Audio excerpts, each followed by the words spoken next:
असं त्याच्यात नमूद केलेलं आहे की हा एक डायरेक्ट अटॅक भारतावर झालेला आहे.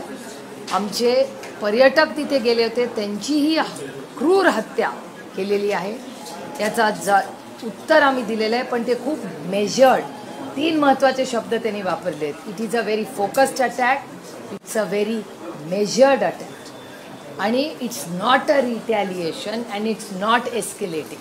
म्हणजे त्यांनी इतका तो व्यवस्थित अटॅक केलेला आहे की जे दहशतवादी आहेत त्या दहशतवाद्याच्या विरोधात हा अटॅक आहे, हा कुठल्याही सिव्हिलियनवरचा अटॅक नाही. तुम्ही तो स्टेटमेंट, माझी विनंती राहील प्रत्येक भारतीयाला की हिंदीमधला आणि इंग्रजीमधलं भारत सरकारचं स्टेटमेंट हे प्रत्येक भारतीयांनी वाचलंच पाहिजे. तुम्हाला सार्थ अभिमान वाटेल की आपण युद्ध हा मार्ग नाही, शांततेच्या मार्गाने, महात्मा गांधींच्या मार्गाने हा देश चालतो आणि त्याच्यामुळे हा जो अटॅक आहे हा दहशतवाद्याच्या विरोधात आहे. हा कुठल्याही व्यक्ती किंवा सिव्हिलियन किंवा महिला किंवा मुलांच्या नाही. त्याबद्दल मी MEA आणि डिफेन्स मंत्रालयाचे खूप खूप कौतुक करते आणि आभारी मानते.